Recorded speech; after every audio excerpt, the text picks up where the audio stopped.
Hello and welcome to today's analysis. Today I'm discussing Akwa Ibom new commissioners and special advisors. You are all aware that the governor of Akwa Ibom, Pastor Umo Eno, recently forwarded names of commissioners and special advisors to the Akwa Ibom State House of Assembly for screening and possible confirmation for them to be sworn into the Executive Council of the state.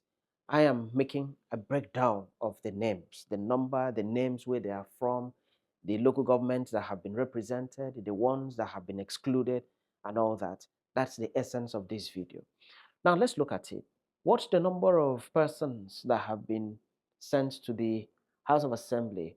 How many names do we have in the list? The answer is 27, right? We have 27 names in the list. This is a departure from what it was before. In the EXCO just dissolved by His Excellency the Governor, they had 24 members of the EXCO.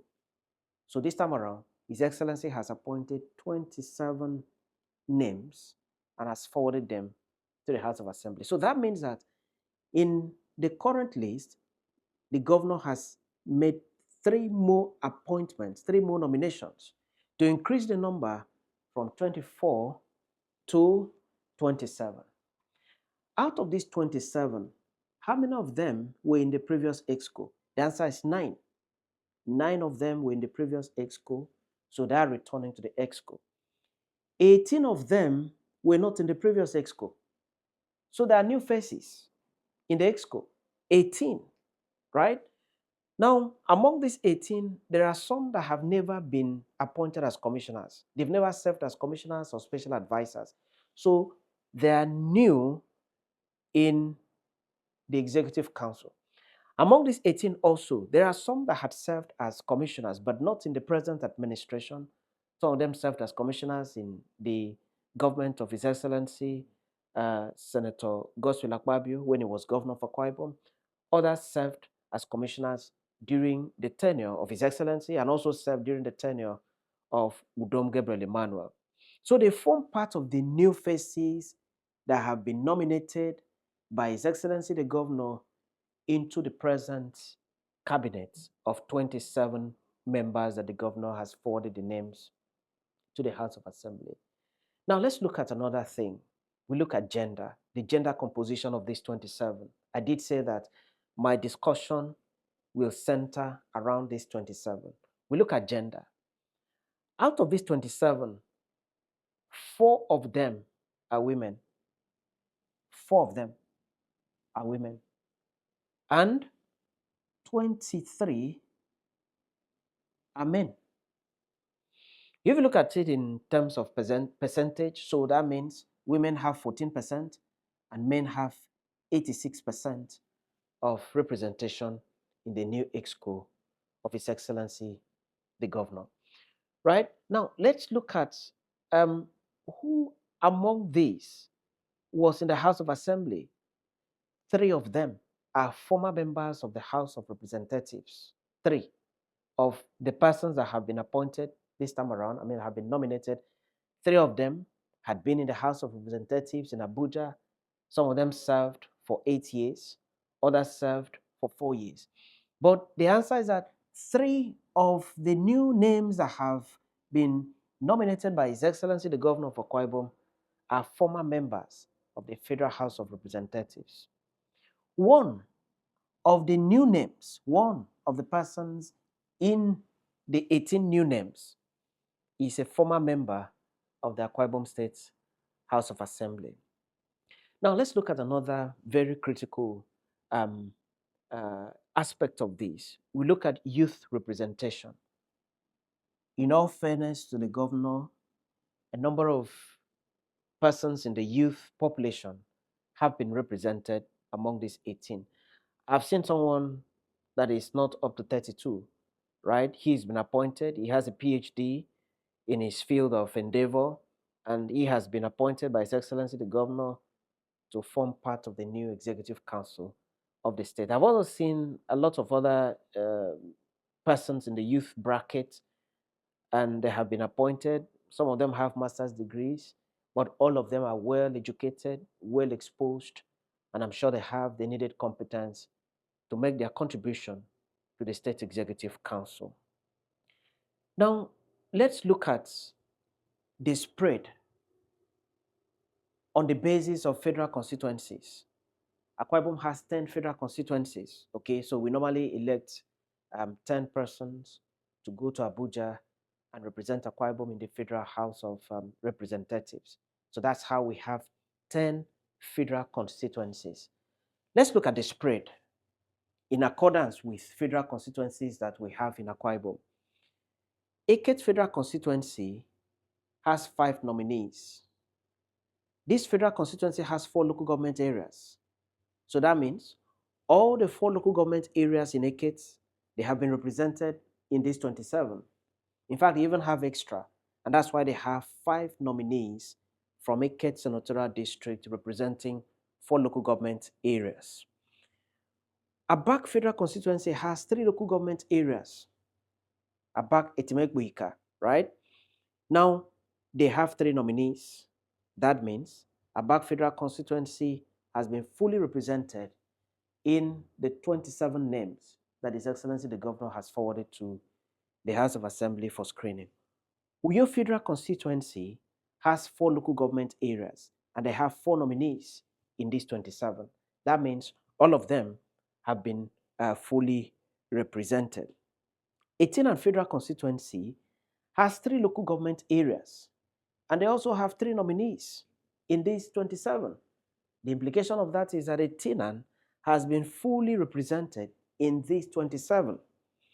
Itu Federal Constituency, they have 2 nominees and they have 2 local government areas. The implication is that they have been fully represented. Let's look at number 6. Number 6 is Oron Federal Constituency. This is where the Deputy Governor of Akwa Ibom is from. Oron Federal Constituency has 5 local government areas. The Oron Nation, right? They have 2 nominees. 5 local government areas, but 2 nominees have been are in this list that has been sent to the House of Assembly. Ikorekbene Federal Constituency has 3 local government areas, but they have 2 nominees, right? Oborokara is in Ikorekbene Federal Constituency. Oborokara has no representation in this list, and that's why you have 2 nominees for 3 local government areas. Ukanafon Federal Constituency has 2 local government areas and they have 2 nominees. That means Ukanafon has been fully represented, Ukanafon and Orogona, so they have nominees from these 2 local government areas. Ikorobasi Federal Constituency has 3 local government areas, but they have 2 nominees in this list. That means one of the local government areas in Ikorobasi Federal Constituency does not have a nominee, and that one is Eastern Obolo. Number 10, Ini and Ikono Federal Constituency. Ini Ikono Federal Constituency has 2 local government areas and they have 2 nominees. That means that Ini Ikono has been fully represented in the 27 names that His Excellency the Governor has forwarded to the State House of Assembly. Now let's look at the local government areas that have not been represented at all. They have no representation whatsoever here. The first one is Eastern Obolo. The second one is Oborokara. The third one is Oron. And the fourth one is Orofongoroko. So these 4 local government areas have no representation in the names, the 27 names that the Governor of Akwa Ibom has forwarded to the legislature. Now, let's look at the number of local government areas that Akwa Ibom has. Akwa Ibom has 31 local government areas. But from these appointments, only 26 local government areas have representation in the 27 names. The others do not have. 26 local government areas have representation and the others do not have. Maybe they will have later. But for now, in these 27, they do not have. Now, is there any local government that has more than 1 nominee? Yes. What local government is that? Eket local government. Eket local government has 2 nominees. That is Honorable Frank Achibong and Paul Bassi, the sportsman, right? They have 2 nominees. This is the luckiest local government, I would say, as regards representation in the new exco of Akwa Ibom because they have two nominees. Now, let us go to the issue of law concerning all of this. The governor cannot do all of this without legal support. He has to depend on the provisions of the Constitution before he can do all of this. If you have read the letter that the governor has forwarded to the State House of Assembly, he has made mention of Section 192, Sub 2 of the Constitution. It is this section that empowers the governor of a state, of the federation, to appoint commissioners and special advisors to work with him. The governor cannot work alone. He doesn't have the right to say, I am capable in all angles. I will sign all the documents. I will vet all the memos. I will be in all the meetings and deliberations of all the ministries and so on. I am the governor. The law does not allow the governor to function that way. The law believes that two heads are better than one, and for that reason, the governor is mandated in law to appoint commissioners and special advisors to work with him. And the section that has given the governor the power to do that is Section 192, Sub 2 of the Constitution of the Federal Republic of Nigeria. That section says that the governor must have an exco made up of himself, commissioners, and special advisors. This section also requires that in making the appointment of commissioners and special advisors, the governor must give regard to state character. So, all the local government areas in the states should be represented, right?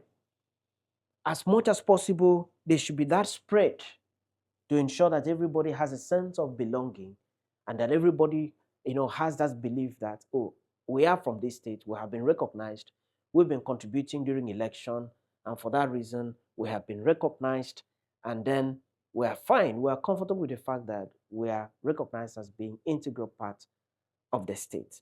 Now, if you look at the spread here, you ask the question, has the governor deviated completely from state character? Look at it. Has he deviated? Is it that he has appointed so many people from a particular local government or a particular federal constituency without considering the others? I think the answer would be that the appointment has been shared to all the federal constituencies. I think the governor used federal constituency in his sharing of the appointment. And if that is the case, out of 10 federal constituencies, you can see from this analysis that there is no federal constituency that does not have representation. It is just that there are some local governments that do not have representation. But when you talk about you pay them to federal constituencies, everybody has been represented. Perhaps the reason why Oron has two nominees might be just my own interpretation. It might be because Oron also has the deputy governor from that region. And because of that, the governor just had the prerogative and decided to give them two nominees. But then somebody would ask, the governor is also from a local government. The governor is also himself from a federal constituency. Has the same thing been replicated in the governor's federal constituency? But the answer would be that the governor has been given the power by law to decide who belongs to his exco and from where. So that's it on the names that the governor has forwarded to the House of Assembly for screening. Note that the House of Assembly has the right to reject any name. Recall that when the current president of Nigeria was sworn into office, he forwarded some names to the Senate for screening, and along the way, he withdrew some names, right? Recall also that one of them, El-Rufai, was also rejected, and he was, recalled, was removed from the list, and another person was appointed. The implication of that is that the governor of Akwa Ibom can withdraw any of the names that he has already forwarded to the House of Assembly. He can withdraw it, right? Out of these 27, the governor can call the speaker or send a letter to the speaker and say, Honorable Speaker, I never knew that this person is not from Nigeria. I now have known. I hereby withdraw his nomination. Honorable Speaker, I never knew that this person has a very scandalous story, right? He's standing trial somewhere, he's been convicted somewhere, and so on and so forth. For that reason, I am withdrawing his nomination. The governor has the right to do that. And if that is done, nobody can take the governor to the court because there will be no cause of action in law. The law, the constitution in this case, gives the right to the governor to decide who belongs to his exco and who is not in his exco. And if he withdraws any name, there is no cause of action that can lie against the governor. I'm sure you have learned one or two things about what we have discussed about. What's your take on the governor's nomination? Has he done it fairly? Right? How about only 4 women in the midst of 23 men? Is that equitable? Um, how about bringing in only 3 names, new names? Sorry, only 3 from 24 to make it 27. Do you think the governor would have appointed more? How about the spread in the federal constituencies in Akwa Ibom? Do you think it is equitable? How about the exclusion of 4 local governments areas from the list? Do you think it's justifiable? How about the appointment of 2 persons from a Kate local government area only? Do you think it is equally justifiable? Drop your comment in the comment section. Let us know, what you think about this nomination. If you've not already subscribed to my page or my channel, do well to do so so that together we can continue to interact and have the analysis of everything of interest to society. Many thanks.